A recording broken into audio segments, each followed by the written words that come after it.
Solidarity forever, for the union is strong. Viva KMPDU, viva! Honorable members, ladies and gentlemen, this is the 2024 Special Delegates Conference. I know people are asking that, what's the difference between a Special Delegates Conference and an annual Delegate Conference? So by law, we should be meeting around April, May every year to have deliberations on how we want our union to move forward after taking stock of where we have come from. But we are all aware that early this year, we had a strike during that period, and we were not able to have that meeting. Thus, the need for us to meet under special circumstances, because we are not meeting during the ordinary time. That's why it's a Special Delegates Conference.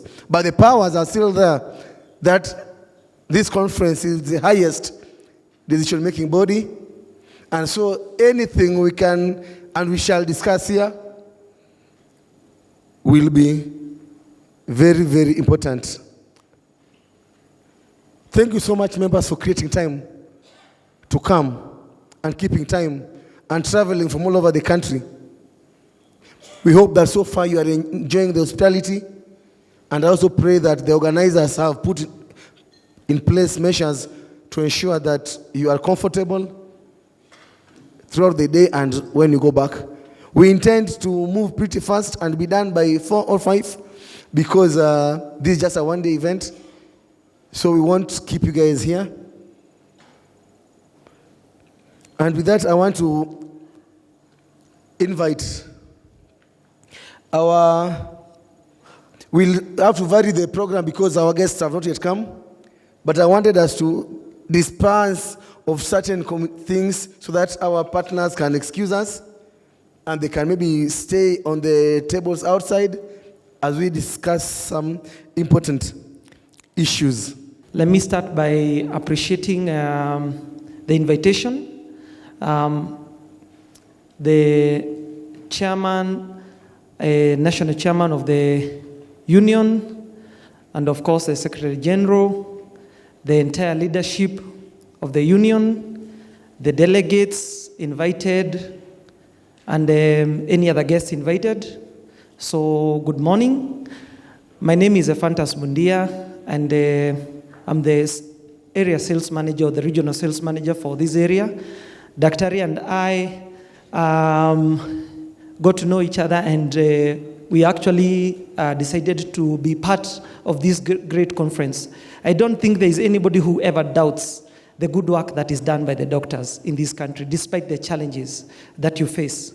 So as an organization like KCB, we have decided to work together with you, be it even in this conference or the one that you'll probably be organizing in the course. Number 2, we also would want to invite you outside because there are very exciting products we have for the doctors. We do not discriminate. We start supporting you from the intern level and even from the doctors. There are exciting things there. The most notable I'd want to comment is mostly on the housing.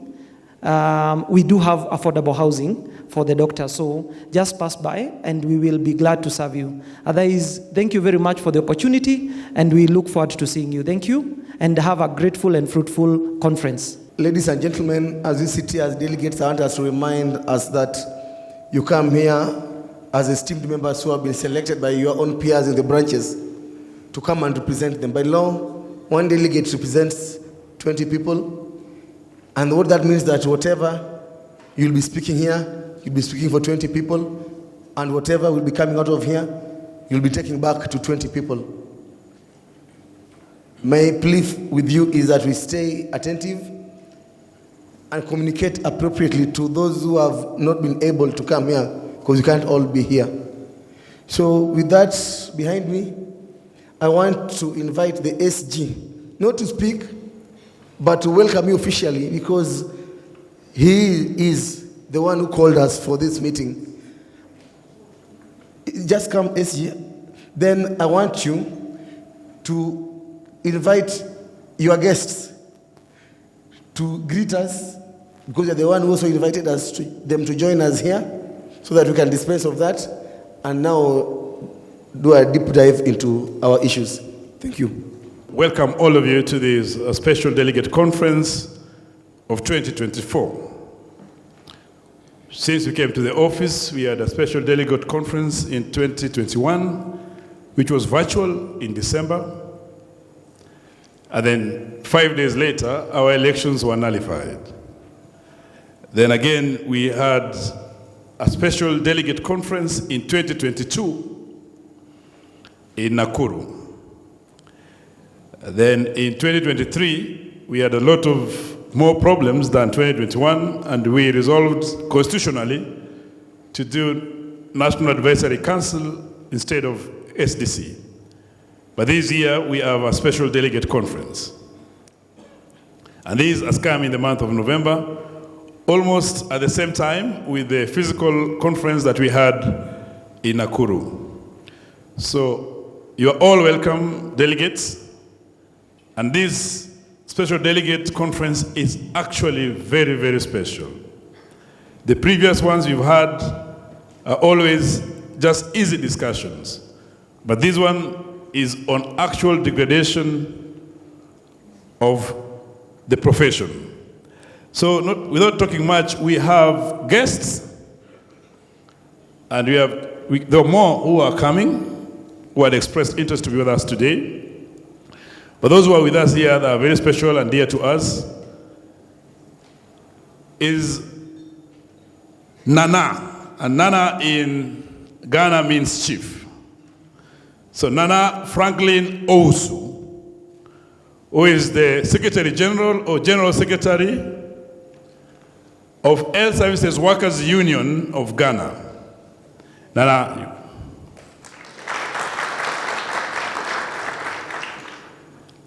The second that we have is the professor of the oppressed university in Abuja, Nigeria.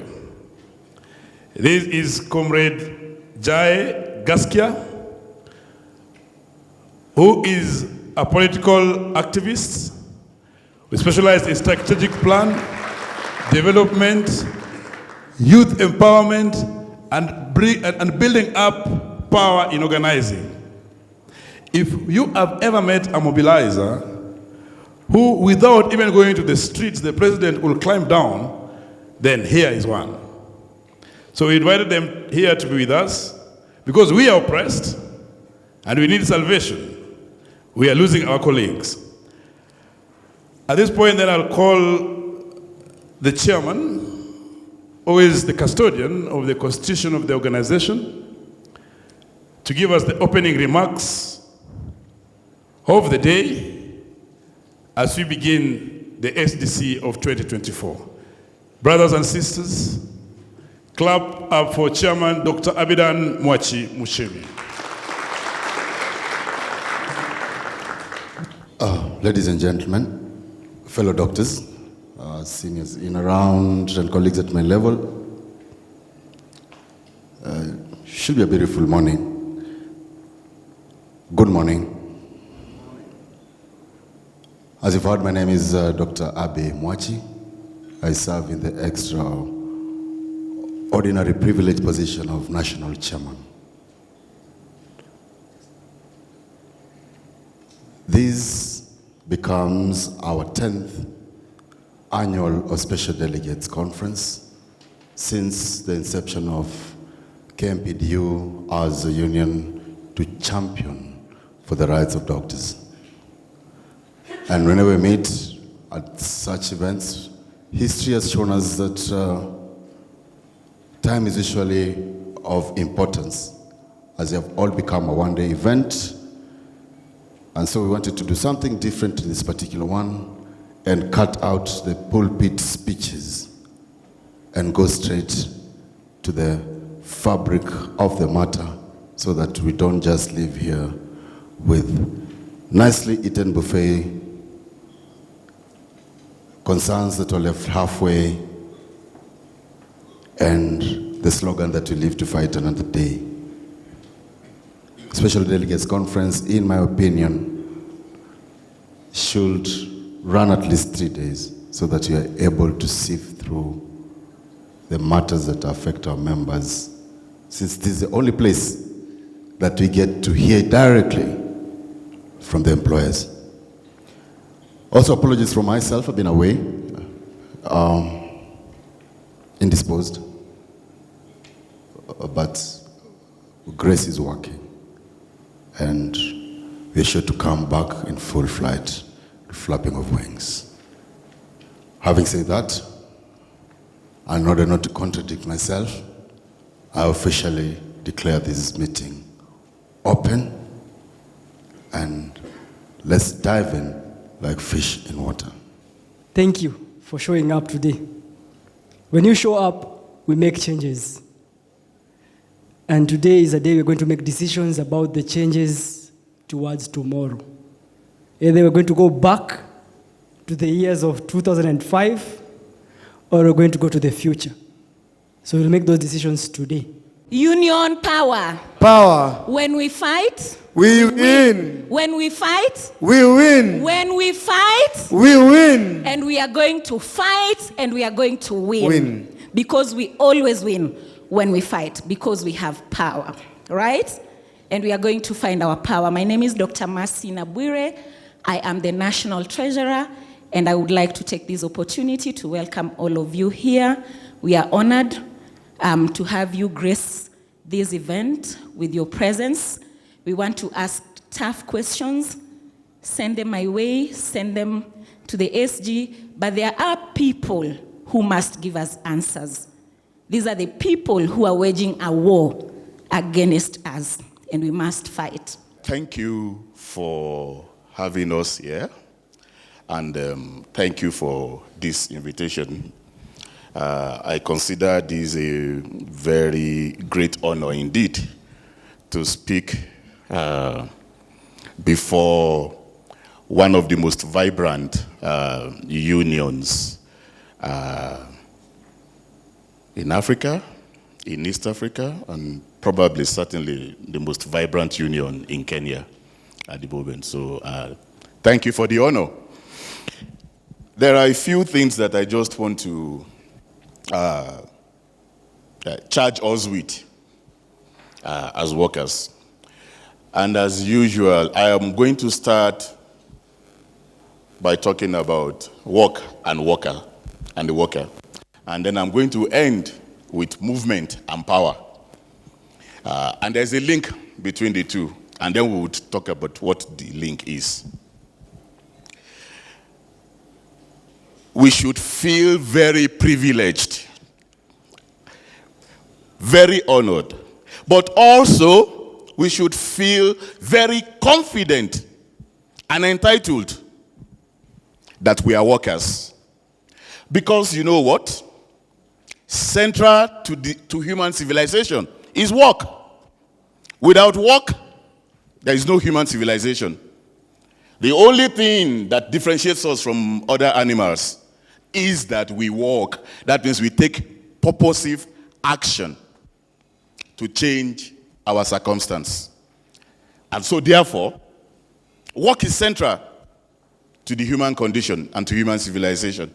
Now, if work is central to human civilization, if work is the basis of human civilization, then the worker is at the heart of human civilization. And let nobody deceive you. And that's where our power derives from. That without the worker, there is no work. Without work, there is no human civilization. And that's why we are important and we are central to the trajectory of the development of humanity.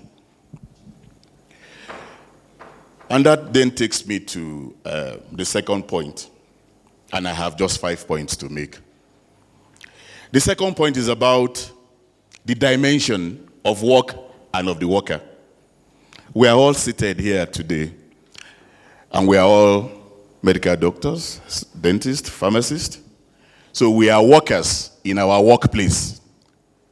Isn't that it? But we are also workers who live in communities. And we are workers who have a home. Isn't that it? So for every worker, there are 3 dimensions: the workplace, the community, and the home. Now, why is that important to understand and recognize those 3 dimensions?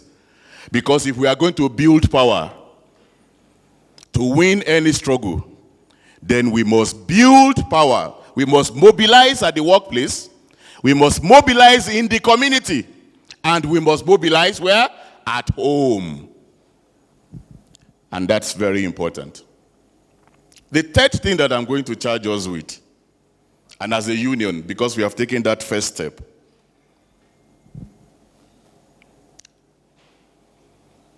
the notion of agency, autonomy, power, and social transformation. And the 4 are interrelated. Agency is our ability to act in our own interest, to act, to take action. So doctors, the members of our union, which therefore means, because a union is as strong as its members. And any struggle that we wage, the confidence of victory, we are as confident in victory as our members are confident in victory.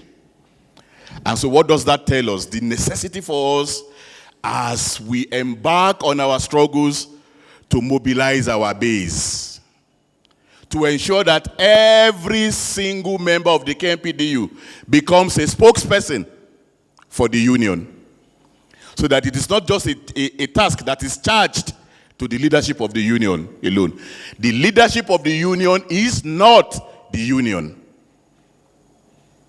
But without the leadership of the union, then the union will have no direction. Our major concern is improved health outcomes for ourselves, for our patients, for the community. But this in itself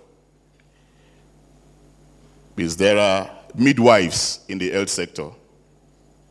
There are nurses in the health sector. There are medical technicians in the health sector.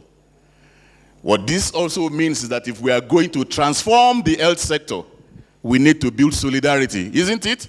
Within the health sector. And it means that the KMPDU must be ready, must be prepared to organize and mobilize the other unions in the health sector. And you are already playing a role in the East African health sector's network.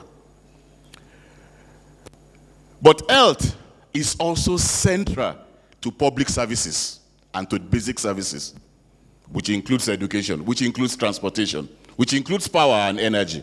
It therefore also means that we need to also build solidarity with the workers, our fellow workers, and the unions, their organizations, across public service delivery. The health sector in Nigeria is struggling. Public services, the state, the African state, for more than 2 decades now, nearly 3 decades, has been retreating from public service delivery. And the Western world keeps telling us that government has no business in business. Government has no business in meeting our needs, and that this should be private sector led. But we also know the damage that private sector investment has begun to do, to public service delivery across Africa. It is our duty to insist that public services and health being central to that, universal health coverage, universal basic education must be a right of citizens. And it must be public sector led.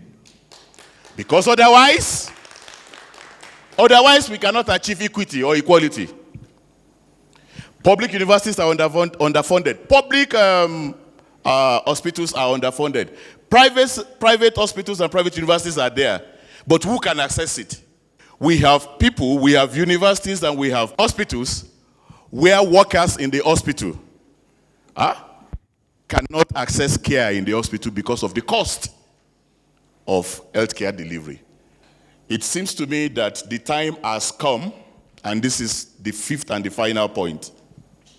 It seems to me that the time has come when understanding that work is central to the human condition, understanding the centrality of public service delivery to good citizenship, that we must build solidarity and unity in our countries and across our borders, because our governments all talk to one another. Our governments listen to the same people, okay? And the policies that your government is implementing with the health sector in Nigeria are policies agreed to in the East African Union, in the East African region. They are policies agreed to in the African Union. And so it tells me we have to fight. It is important that we fight, but it's also important that we fight very consciously. Leadership of KMPDU, NEC and NAC members, distinguished delegates of this cherished union, honored invited guests, members of the Inky fraternity, ladies and gentlemen. The Health Services Workers Union of TUC Ghana is both honored and privileged by your kind invitation to grace this magnificent occasion, and I respectfully wish to extend the warm greetings from the over 40,000 membership of the Health Services Workers Union and leadership to you today. We do cherish being part of this noble gathering because the fraternity and solidarity offer us the opportunity to network, share common ideas and thoughts on the mission and vision of all concerning the nurturing of the growth and vitality of the health sector and its quality healthcare delivery to the citizens.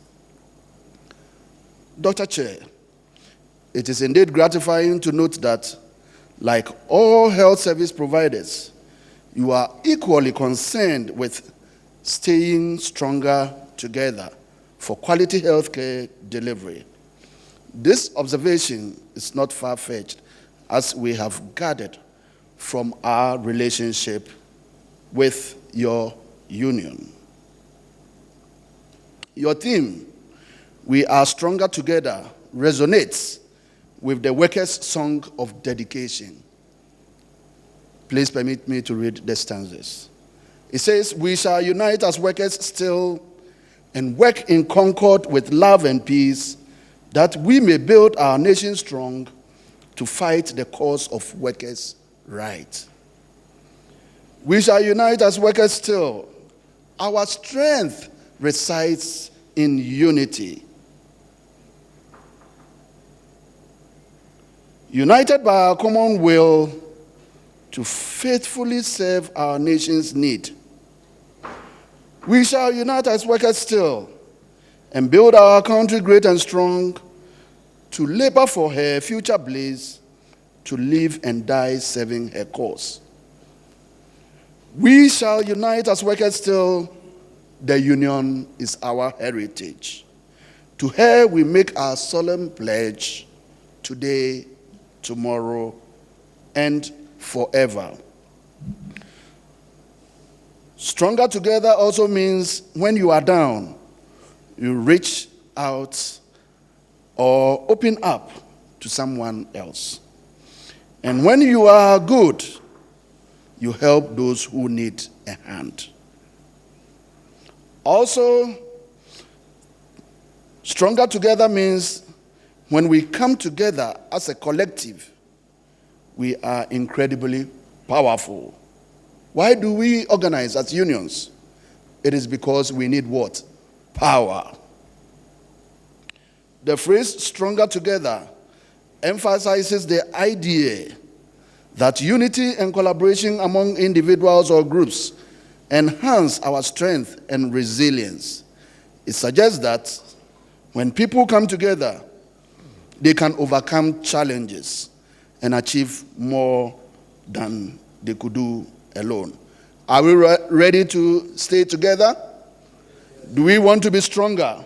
Yes. This sentiment is often used in contexts like teamwork, and we know healthcare delivery is teamwork. And this would definitely inspire the solidarity and our collective action. If we take a careful look at the 4 pillars of decent work, what are we talking about?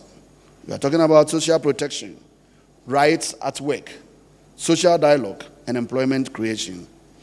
Can we realize this without the power of trade unions, without coming together, without staying together? I don't want to believe we can do this. We stay together to protect and promote the rights at work. Labor unions are very important in increasing the power of workers, because when we stay together, we give workers the power to negotiate, which means potentially we are going to have better working conditions, better pay, and perhaps flexible working hours.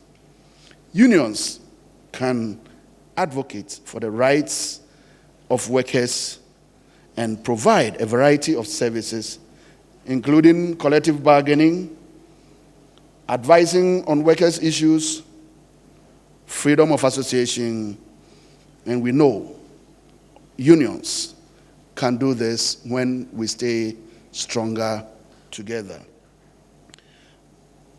Looking at the Kenyan Constitution, it protects the rights of workers and unions, including the same freedom of association, collective bargaining, and right to strike.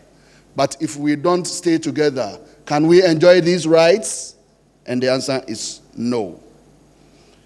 The Labor Relations Act of 2007 of Kenya also talks about these same rights.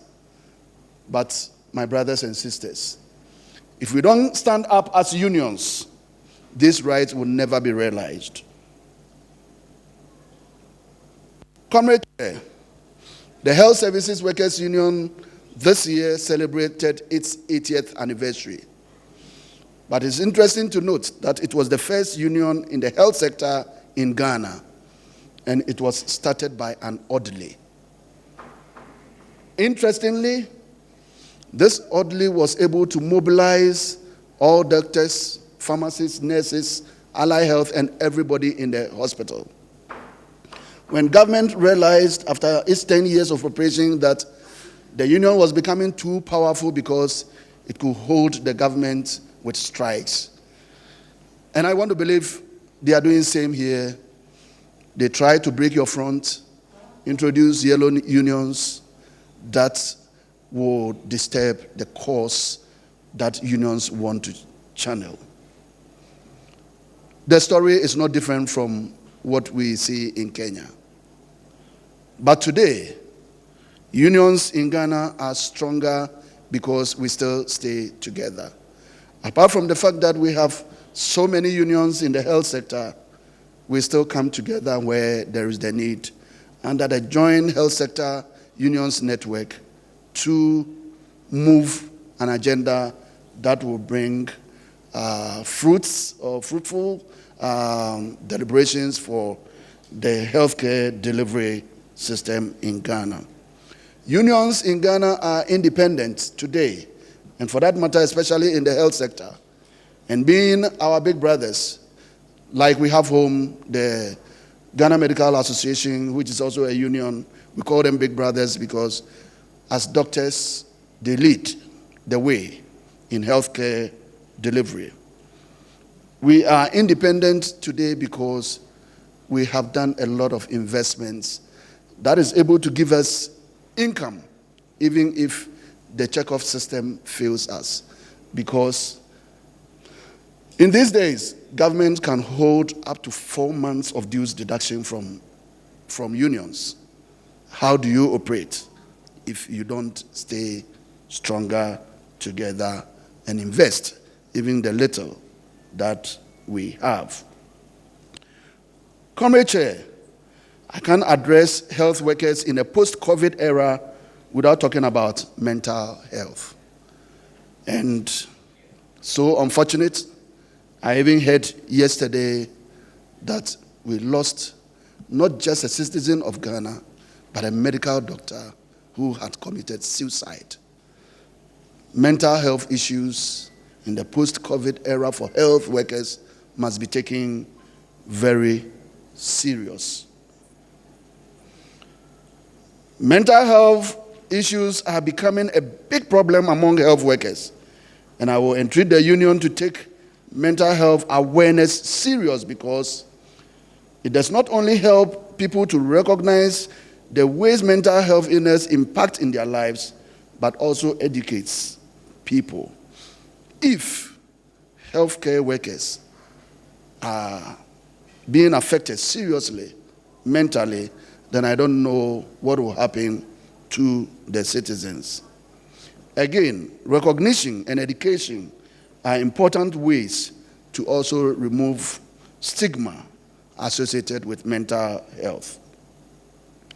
At work, risks to mental health, also called psychosocial risks, may be related to job content or job schedule, specific characteristics of the workplace, or opportunities for career development, among other things.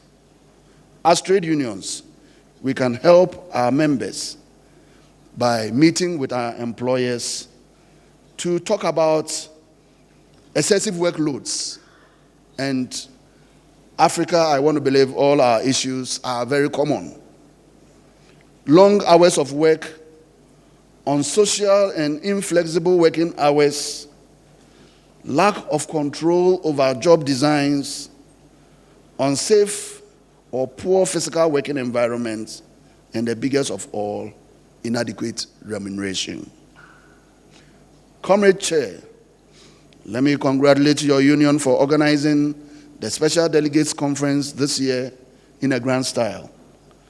I wish you fruitful deliberations as you take critical decisions to forge ahead during this economic downturn and during these difficult times. And I want to believe at the end of this conference, the decisions you make would definitely make KMPDU great and strong. Long live KMPDU. Long live, long live Workers' Solidarity. Long live, long live Kenya. We lost an intern, doctor from Thika. And yesterday,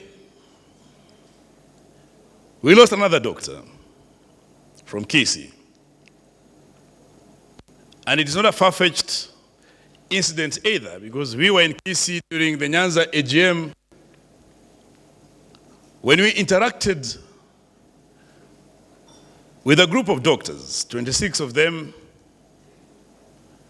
that are engaged on casual basis.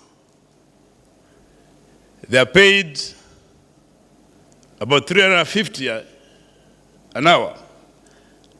And when we did net wages for these doctors, it was coming to 48 or 56,000 a month. And these doctors, and I must quote what county has boasts about, that they don't see any need of any more employing doctors because they can always have doctors engaged and paid per day or per the hours they've worked. And yes, as we fight these and harmonize them in our strikes, on the other side, the doctors were propagating this, because when you are on strike, the employer was giving them bait with these jobs. So I had to tell them that when you are taking action, because we knew we'll take actions, and we announced it in Kisii. We now sit in Eldoret. They should not enslave themselves with fear. One of these doctors also died yesterday. So as we stand here today, we stand with a heavy heart, knowing very well that we've lost our colleagues. We are dealing with dishonest people. We are dealing with people who will not give us anything that we need. Because why will they react after we have told them these things are not moving? They say they are paying so that we go negotiate. By paying what is not enshrined in our CBA is violation of the CBA.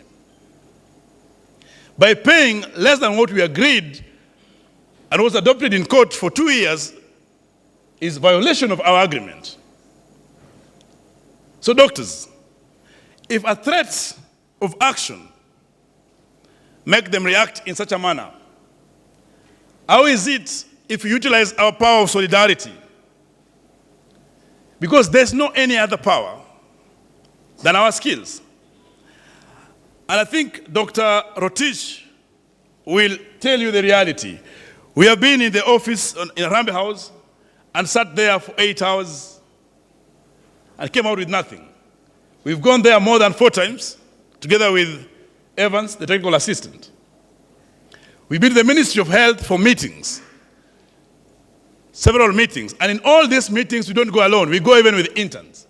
Sometimes we don't find it valuable to communicate processes.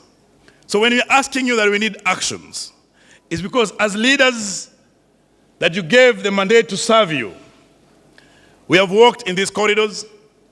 We have walked in those places to get these things that we signed implemented.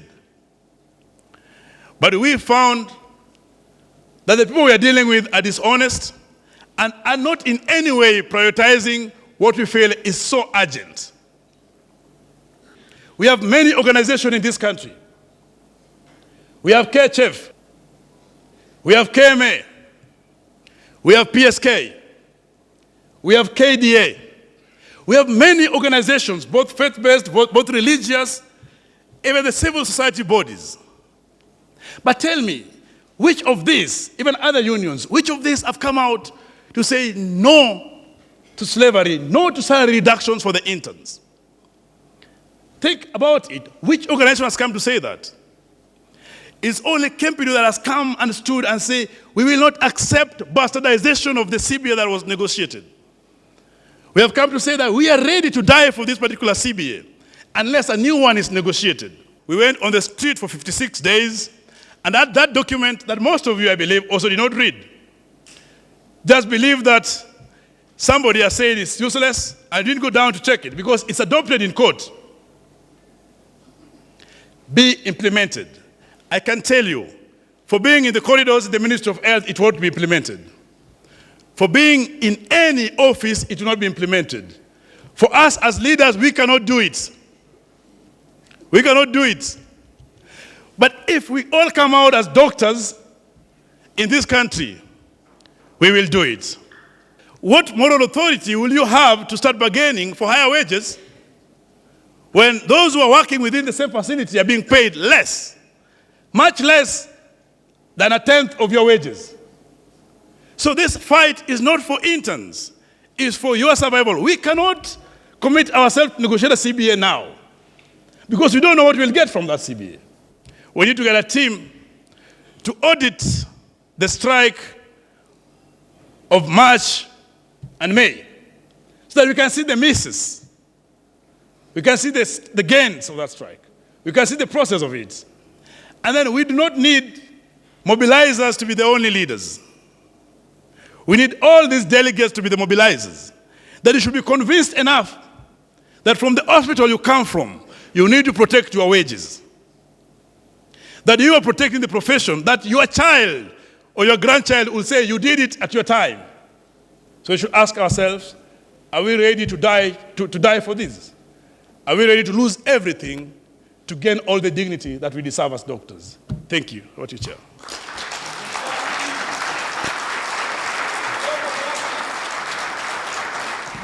Viva KMPDU, viva. Viva strike, viva.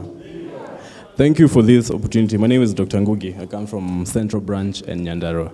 I think Dr. Brian has a right to voice his concerns, and I think in the afternoon we need to spare enough time to ensure that we deal with the internal businesses, the treasurer's issues, the issues of Western, and the members' mistrust. That has to be given ample time before we are past 7. But before that, I think all doctors actually agree with the idea of a strike.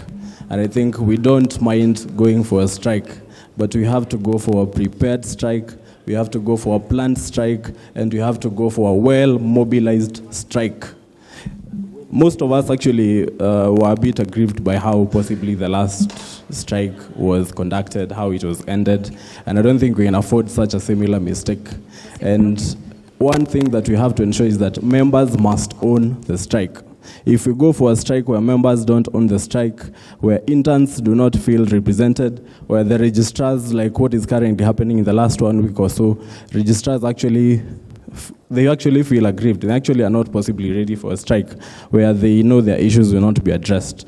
We cannot go for a strike where the unemployed MOs do not feel represented. So we have to ensure that as we are setting the agenda for the next strike, we have to ensure that all groups are actually represented. Number 2, we have to actually prepare. We can't just announce that we'll go for a strike in one week.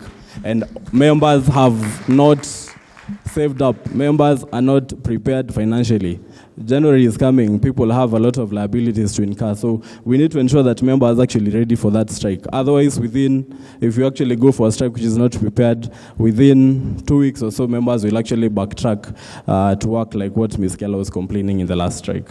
Number 3, we have to actually ensure that the strike is well mobilized. We cannot just have the officials mobilizing for this strike. All of us, if we own up the strike, if we prepare for it, then we have to mobilize the doctors in all our institutions, all our counties. And the last thing is we have to plan for the end in sight. The last time we went for the negotiations, I remember, on Friday, the common position was that the strike continues.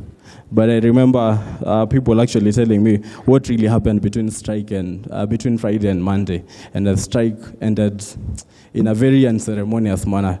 We have to actually ask ourselves, who should actually call off the strike? Is it the sole duty of the SG? Is it the sole duty of the NSC, the NEC, or actually should we involve all the members who are actually in position of leadership? We have to actually prepare for that, because if we end a strike unceremoniously, members actually don't end up owning up what was agreed. And that's why some people will actually say they feel the return to work formula is quote-unquote, a useless document. And I think those are my issues. We have to prepare for a strike. We can't go for an emotional and reactionary strike. Viva KMPDU, viva. Thank you. I'm for pro-strike, and I'm supporting Dr. Ngugi. It's supposed to be psychological, and I think this time we need to board. The government has to respect doctors, and I think as members we have to support the SG. I loved how the lecturers, they decided to move on together, and luckily they got a deal. So as doctors, we should support the interns, because the future profession has to be respected. Don't say right now you're a consultant, right now you're a resident. You see, like us residents who have not been paid fee. So we are in limbo. We don't know if we'll graduate. We don't know if we should take loans so that the fees can be paid. We are just there. Secondly, the interns has to be respected. The other time, things went into limbo. So personally, I am for pro-strike, and I think I've started lobbied my colleagues. I think in the postgraduate group in Moi, we are ready for the strike, because even the lecturer strike is not yet over, but I'm told the lecturer strike will be over in Moi. So for us, even in Moi, I think we are already used to staying in school, but as long as things are being made in a perfect way, we are just ready for the strike. Thank you. Thank you. I'm Kevin from Lower Eastern. Currently, I think you could be aware that Machakos has been on strike for 2 months. And we were on strike because we were off promotions. That's why we went on strike. And we have been doing a retrospect of the issues that were bothering us, and we realized that we had taken the wrong route. Probably because we lacked adequate legal advice. And just from an analysis, we realize that we can't sue for promotions. We realize that it's not recognized in the law. Like you can't force an employer to promote you. You might need to sue for different things or take a different line of legal thoughts when you're asking for promotions, like equal pay or equal remuneration for equal pay for equal work done. And I think sometimes as a union, we need to address the legal perspective of a strike. We need to think, it's my opinion that we need to empanel additional legal advice. We need to know what is the implications of the strike, because the first step the government will take is to take us to court. And we have been exploring that route. It's not working. Do we need additional legal advice? Maybe do we need a firm or another, on top of Washika, who we rely on heavily? Do we need other lawyers to advise us on the implications of the strike and the other legal mechanisms we can explore to have our agendas fulfilled? For instance, maybe the interns, should we sue for discrimination? Should we sue for not being paid equally? Some other interns were paid some good amount. How comes these ones are being discriminated? Do we need to explore additional legal advice as a union? So I think that's food for thought, and I think we have not been exploring it for a long time. And probably that's why some of the strikes don't bear any fruits. We need to think like what will the government do as their first step when you say that you're going on strike. And we empanel more lawyers, maybe more reputable lawyers who have a voice in court, like the senior counsels or something. That's food for thought. I think that can give us more power. The other thing is preparation. Our members, like I said, Machakos, speaking on behalf of Machakos, they have gone without salary for 2 months. And December is coming. They're going for festive season. They're paying their school fees in January for their children. So I feel like they are not prepared. Our team is not prepared to go for a strike, and especially at this time. I feel like February or around March would be a better time for them, so that they can build some financial muscles. We tell our members to prepare, and maybe empanel people who can fund, who can give them maybe a loans or other financial services before we go on a strike. Because if we go to a strike hungry, we will die in day 2. In day 2, 50% of people will have gone back to work. So it does not make, we need to address it financially and legally before we go on it. Then the last thing is we also need to have adequate mobilization.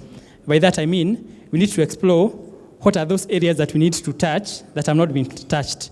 For instance, speaking as a pharmacist, there is a supply chain that is run by pharmacists in all the counties. Do we need to sit down with the pharmacist and see how we can disable the whole supply chain in this country so that all the drugs are not supplied on the hospitals in Kenya? That is we need to look for those weak points that when we touch, the whole system collapses and our strike will be effective. Thank you. I want us to agree this. We have tried the boardroom negotiations, and we know these people are liars. Let's not lie to ourselves. Tumejaribu. And that is not a solution right now. And not just the issue of internship, not the issue of basic salary, arrears, it will not come through the boardrooms. We've been there, have they come? And it will not. So let's agree that we don't have any other solution. For those of us who feel like, personally, I am not supporting a strike, you are being selfish to the profession. You are being selfish to the rest of us, because this is about we. It is not about me, Kamonzi, what I feel like. I will support the strike or I will not support the strike. We have to realize that we don't have any other solution. Now, the task is with the captain of the ship, Dr. Davji, to tell us the strategy that he has. In fact, I feel like we are wasting a lot of time, and we have a lot of issues to converse today, and we don't have time. Look at, it's almost 2 p.m. Everybody has an opinion. It's upon Davji to tell us the strategy that he has, whether he has a strike fund, and how he's going to correct the failures. Because you know the failures. Yesterday, as NAC, we sat down, we looked at where we failed, and we realized that we had a lot of issues, to a point that some of the KMPDU members were actually opposing and campaigning against the strike. Imagine that happening. So Strike fund is one of the things that we need to talk about. Two, the opposition zones.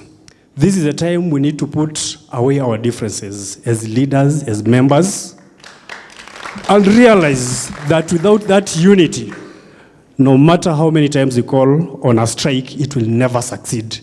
Ms. Keller, I know you are a very tough man, even to the members, you want them to but you have to neutralize all those oppositions. We speak in one voice for us to succeed. So I think I'll want to bring the lesson we learned in Wasu. We had a strike in September when first years were joining universities. We were promised tutatenga, tutaweka, and we agreed. We went back to classes. Unfortunately, nothing could come forth. We had to go back to the streets, and for sure, the government only listens to the language on the street. And when we went back to the streets, the government finally released money that will be paying us basic salaries, increment to take care of this shisha business. Now, about our problem we have here. Yes, the government has started by targeting the small fish, the interns.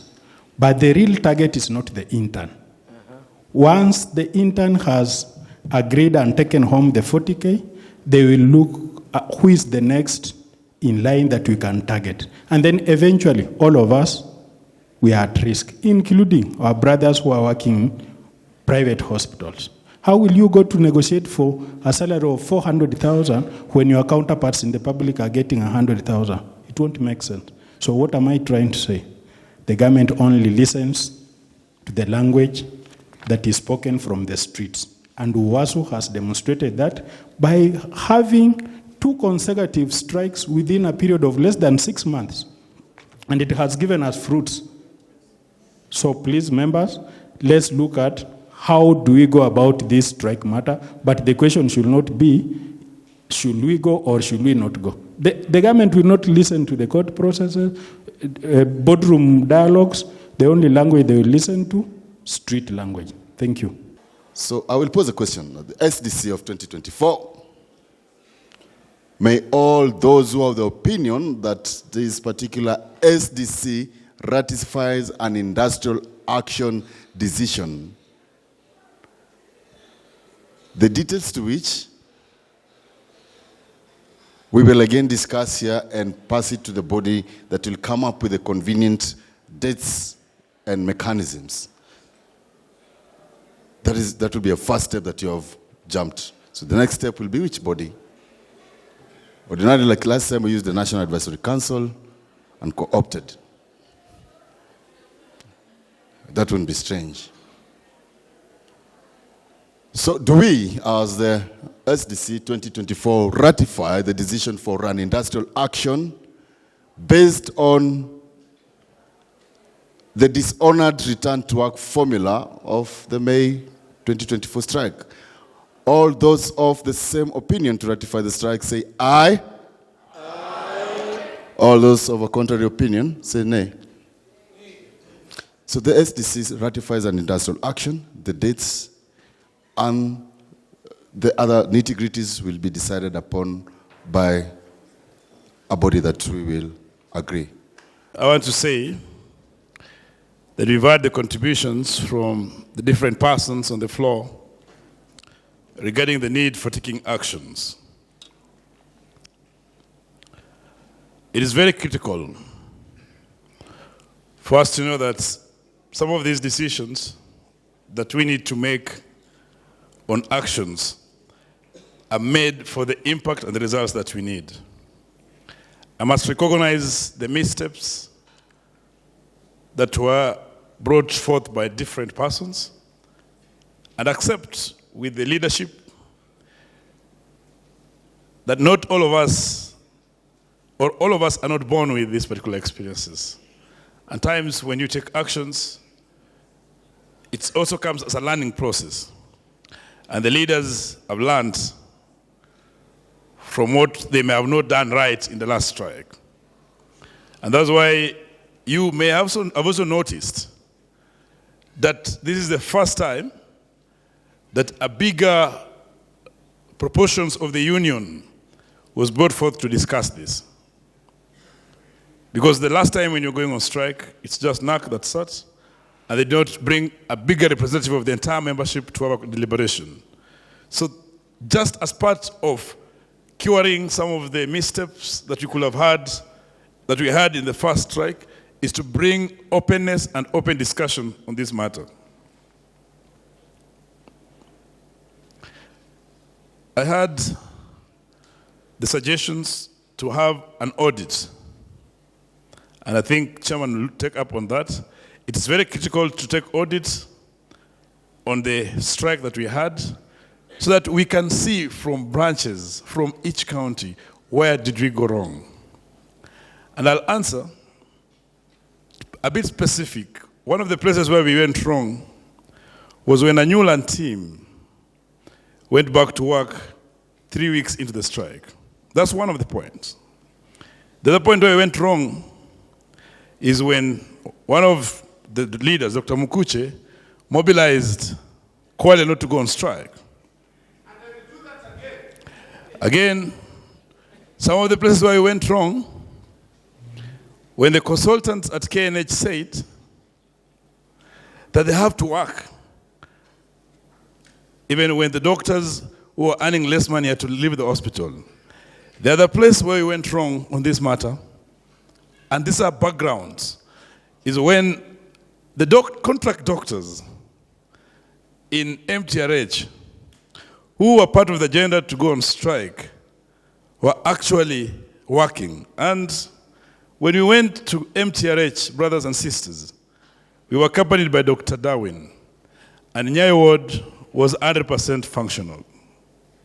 I must laud that surgery department was not working, but and consultants were working. And those who are here knows that doctors in KUTRH, Onyango will say, were very courageous and went out of work. But again, we had registrar's agenda in our strike, who at that point, and I said this earlier, took the jobs at KUTRH, and this made the doctors even to weaken further. There were doctors in Laikipia County and other 11 counties who are on contract. 3 months contracts, 2 months contracts, who are all working. And they go to work later, I think second week in the strike. Some counties that I must appreciate Dr. Awais on was Wajir, Mandera, and Garissa, who joined us in strike around day 45. So yes, there were missteps. And I must say that when we started the strike, we started at a very slow pace, about 40%. And we insisted to continue mobilizing. And people most saw these reactions. At day 30, when doctors missed the first wages, the people were talking in different voices. Those who were saying, we can't miss the next month's wages because we have our loans, we have our mortgages, we didn't prepare adequately. When it reached the second month, some were going to the hospital just to sign to show that they are present when the counties were doing audits. So at the time, I'm not trying to say that we did not have mistakes at leadership. The mistake is for us as a union. At the time that we were calling off the strike, based on my personal experience as SG, and the experience of all the other doctors, and I know when we talk about Laikipia and Kirinyaga, I happened to be the branch secretary who was running Laikipia strike. And I know most of Laikipia doctors will understand that when we made a decision to proceed on strike, we got a court order that stopped it. And then we said, no, the courts will not give because the issue was only consultants being promoted. We said the courts will not give us what we want. And we say, we proceed, kaende. We were strong. But the day the governor threatened, 60% of doctors went back to work. That is, the doctors in Nyahururu and the consultants. And the next day, on 20th of June, 2019, the governor addressed press dismissing those doctors. So the only solidarity, and we went to court, let me just first finish that, and won all the cases, I think 11 of them, even up to contempt. But we had to go up to politics to these doctors be reinstated. So one thing that I learned out of that experience, which we're now sharing during our NEC meetings, that the strength we have is not in courts. The strength we have is not in anybody, any person. It's our solidarity. So the moment we've realized that we are having fragmentations and we are having people streaming back, we have to make a decision that is protecting also the works and protecting the organization. Because when you reach a point where we have lockouts, where you're going to beg, because it happened, we were on strike, and CEOs were on strike. They had that lockout. When it's a point where you want to beg, you now lost your power as a union and want to beg to go to the table, you can never go on strike again. So some of the things, those are some of the things that we were preventing, that I think it is important to audit and come with mechanisms to sort them out. And probably because we did not involve the big membership in that process, that could have been a big misstep that we need to look into strongly. Not being in the room, it will be very, very unfair for me to proceed and present a treasurer's report when the honorable delegates of this union have raised pertinent questions.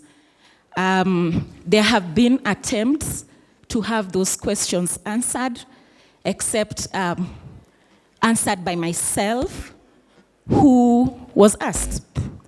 Okay, so I'll attempt to answer those questions as I ask my team that is going to present the Treasurer's report, which has 3 components. We have the Finance and Audit Committee's report. We have the 2023 audited books of accounts. And then we have our proposed budget for 2025. So those are the components of my report. But I want to address that question of my absence. Because I came to you, I asked you to elect me as the treasurer, and I stepped up to that position, including my absence was stepping up to serve the members of this union. As SG has said, we have the Global Labor University. All the discussions we are having in this room are about power relations and power dynamics. And it is always a struggle to shift that power in favor of a particular class in society. We as workers have our power, then the employer has their power. And we must always, it's a constant struggle that is constantly waged to shift that power in favor of a particular group. That is why we organize collectively to have more power to challenge the other side. The other side is very well organized. The World Trade Organization, the UN, everything. Workers only get a voice in the International Labour Organization. A lot of these issues we are discussing here are very global, and they trickle down to us. And unless we get into that space and begin to understand these issues, we will always constantly go, around this. So the Global Labor University was established to support workers, trade unions, to build their intellectual capacity, to understand how the world of work operates and how these power dynamics can be shifted. I am an alumni of the Global Labor University, together with the others who've been mentioned here. I went to South Africa when I was the branch treasurer of North Thrift, and I studied there. And it was all about labor. And we have so many other people who have gone through that training, and our leaders here in the union. And then the International Labour Organization, the Public Services International, COTU, began looking at the changing landscape of healthcare in Kenya. Do we need to build our intellectual capacity around matters labor? And a scholarship was presented. And I applied for that scholarship. The union lobbied, COTU lobbied at that level, asking, Don't give the scholarship to anyone else. Give it to our doctors, because KMPDU is one of the powerful unions in the country. And I've been lucky to do a fellowship at Penn State University on labor and global workers' rights. And that's what I've been doing. And at the time when I was taking up this training, I'd been offered a PhD on pharmacogenomics. The people here in MTRH can tell you that. But I said, we cannot play unless we cannot play in this field. We cannot win in this field unless we get into it. We understand the rules of the games, and then we begin, negotiating around those rules. And that is my desire. That is why I pursued this, to understand the rules of this game that are constantly, this game that is constantly putting us fighting, having these conversations. How is this society structured? How is the world of work structured?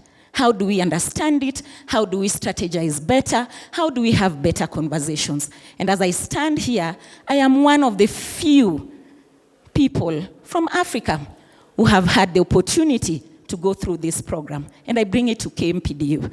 And I ask that you allow me the knowledge that I have gained, the skills that I have gained.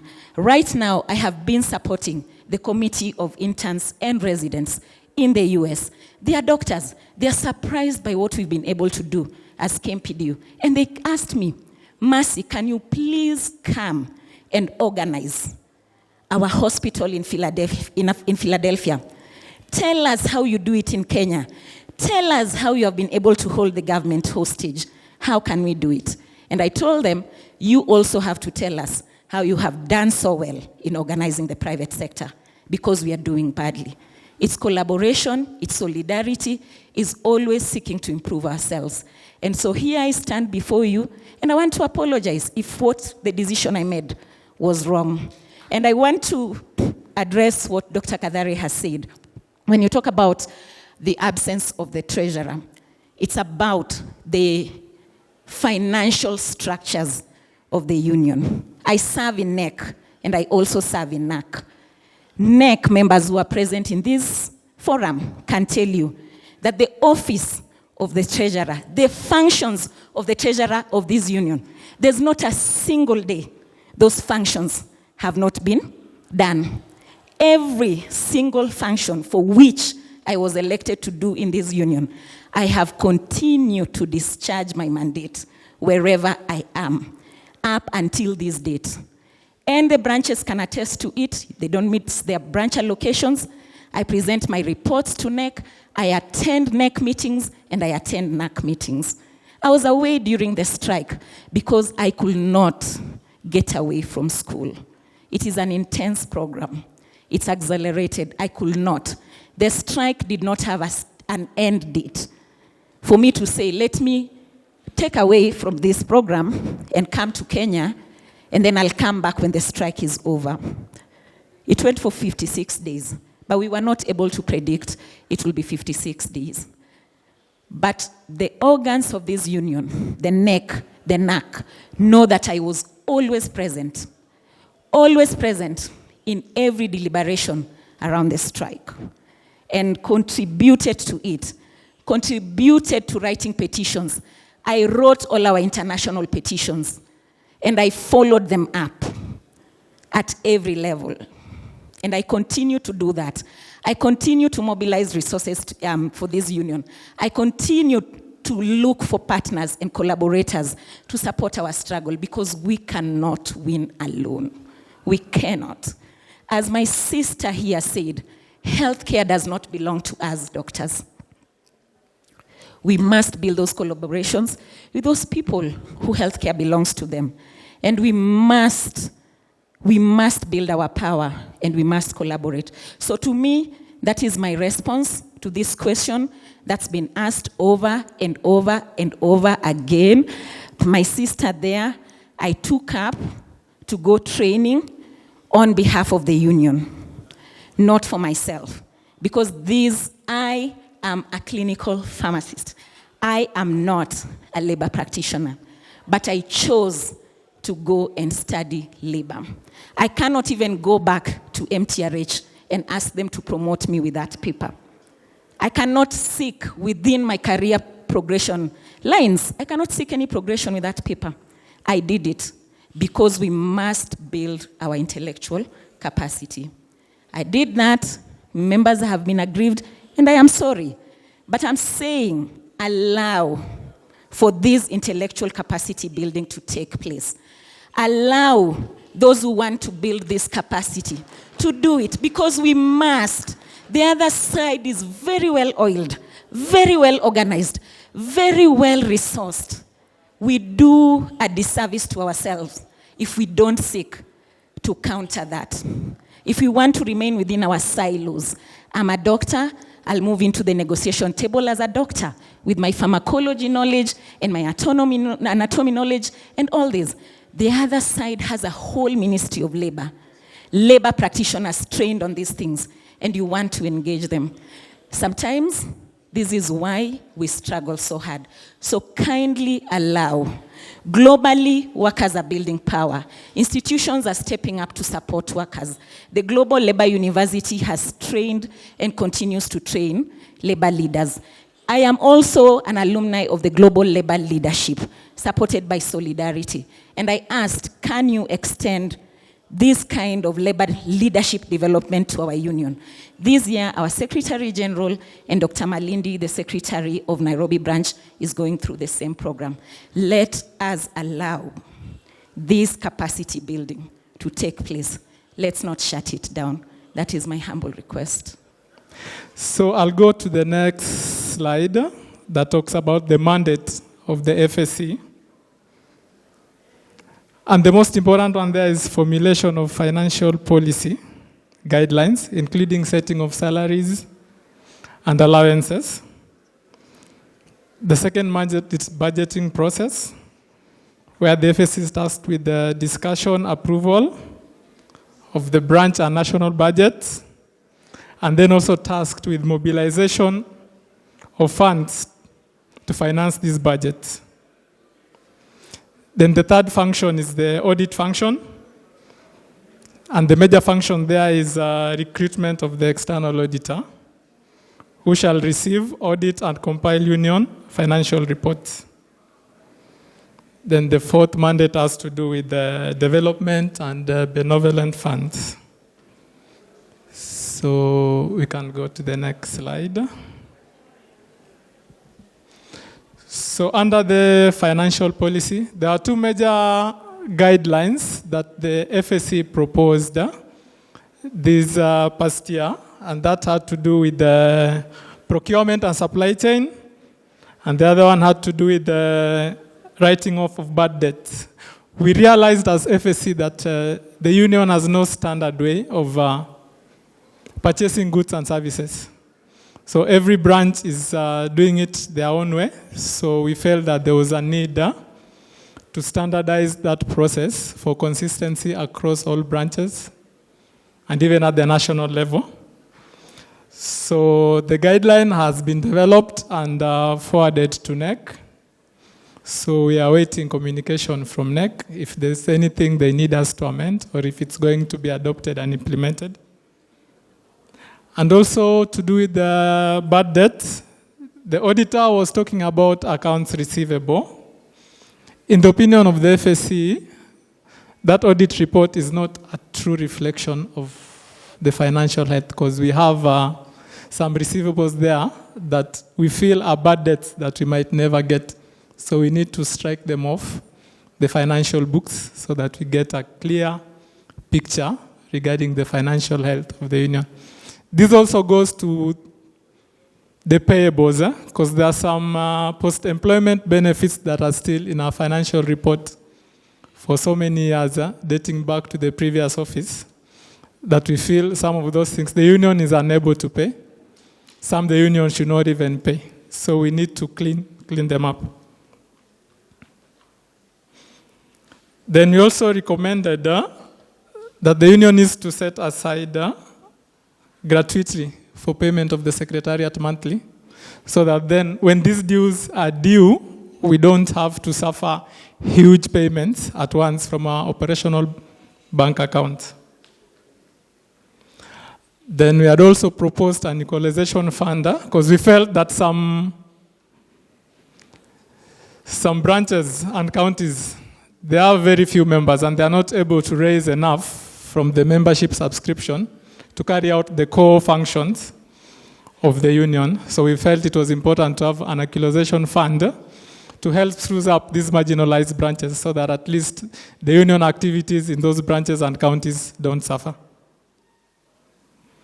The next. So on to the budgeting mandate. The FSC managed to develop a budget template for national and branch office.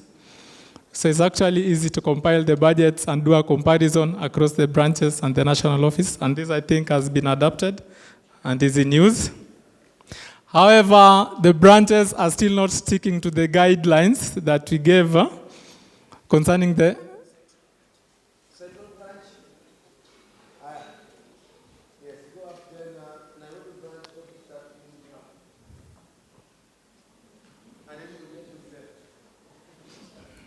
Okay, those are the timelines that we proposed as FSC that the branches need to adhere to during the budgeting process, and they are not being adhered to. So that is something the branches need to take up because it's affecting the work of the FSC and the work of the external auditor. Then with regarding mobilization of funds to finance the budget, the FSC felt that we needed some capacity building, so we requested for training, especially on grant writing, to be able to raise funds to perform that function. But it's been 2 years, and we are still waiting for that.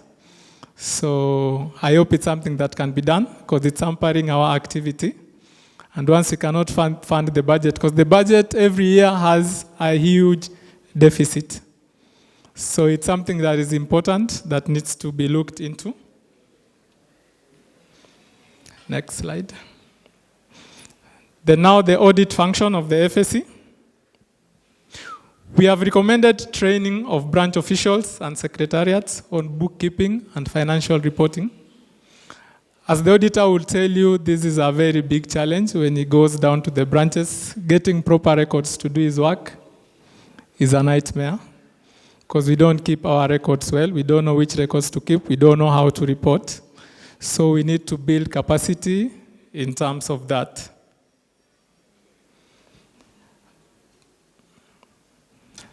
Then this has to do with taxes, payment of taxes. This is not very popular among the union officials because they've been earning their gross. We need to pay government their dues, because we're always at loggerheads with government. It's very difficult and it's very risky if you are at war with government and your taxes are not in order. Okay, so we felt that this is one area that the government can easily use to squeeze our leaders into submission. So that is one area that needs to be looked into. The auditor was tasked to come up with a tax policy. I don't know if it's ready because we've not received any communication. Okay, because that is really important. When we are going at war with the government, we need to make sure all our bases are covered. And this is something very simple that they can use to get us to submit. Then in terms of benevolent funds, we recommended doing an actuarial analysis to check sustainability of the current model that we are using, because there are guidelines on how much payout should be given per death of a main member or a beneficiary. But we felt that we need to do analysis to check whether that model is sustainable in the long term. We even went ahead and recruited an actuarial analyst and recommended to NEC for appointment. So Mercy will give us an update on that.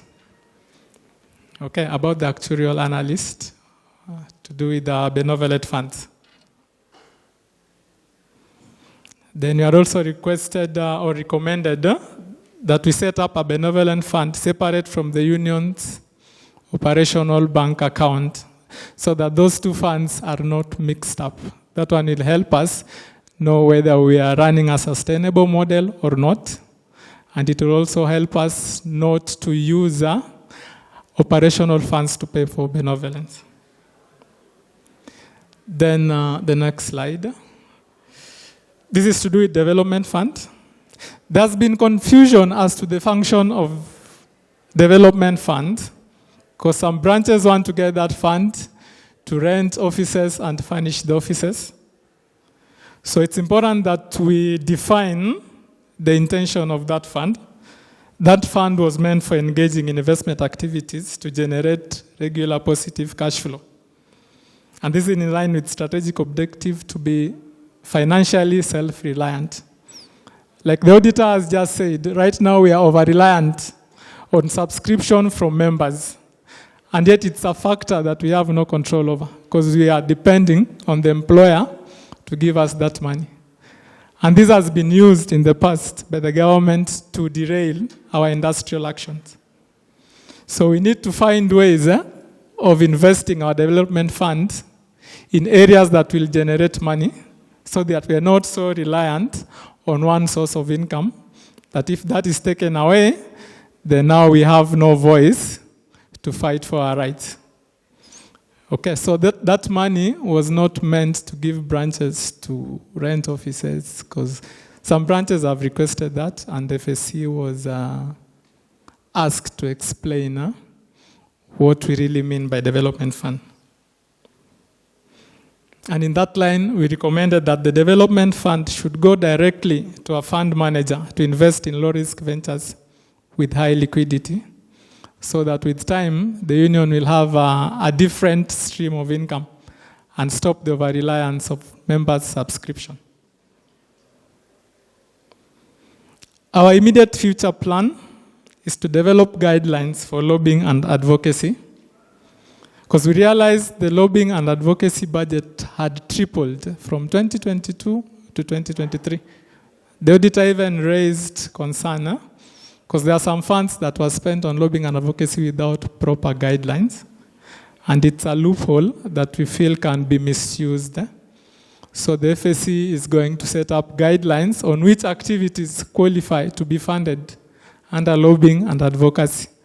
And that one will increase accountability and transparency, which is very important for us in terms of financial management. To quickly bring us to a question that was asked, and because I know people need a response around the constitutional review, part of the decision made earlier, or recommendation of the legal committee, and I have the members here, some are in the room, some may not be our legal counsel, Dr. Mbulo, I don't know that Maunde is still in the room, and more on Kudi and Patricia, was when we identified some of these challenges we are having, we recommended to NEC and subsequently to SDC the changes that would help us avoid, one, the transitional challenges, as we need to pass on the batons, we must pass it on well. If we don't, that's an indication of failure. The issues around elections, what do we do to cure our constitution, the things that are not there?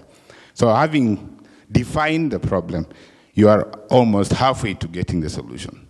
And some of these things you are hearing here are part of what we have asked. For example, do you want to merge the counties? What do you want to do? Those things need to come through the app, through the Google document, through your submissions. May I submit to us that as a legal committee handling that process, we do not have a draft. We do not have a draft. What we have is a process to receive your submissions, analyze them, and you will track them from the back end. And we will give you the draft. What we have shared with you is the current constitution as is, in Word form, in an editable format, to allow you to say, we don't like this, we wish this. Now, we had hoped we would have responses by today, and we would bring you a nice, some element of a progress report. And then we didn't have enough responses early in the week. So we have reported that to NAC, and so we'll extend it. The extension is, we need to do it up to the first week of January, please. Because if we need to have this constitution, we need it by the next ADC, and it needs to be done 1 year before an election. Otherwise, you'll have the same problems, and for it to abide by both our constitution and by the laws that are governing the land. So I beg you, I urge you to fill that form, spend an hour to it in the app, it's in your emails, and we are honored to bring you the responses and refined. Thank you very much. Good, and as we all rise, and now may the grace of our Lord Jesus Christ and the love of God and the fellowship of the Holy Spirit be with us forevermore. See you, and hoping to see you in good health, flesh, and sound mind in the next SDC.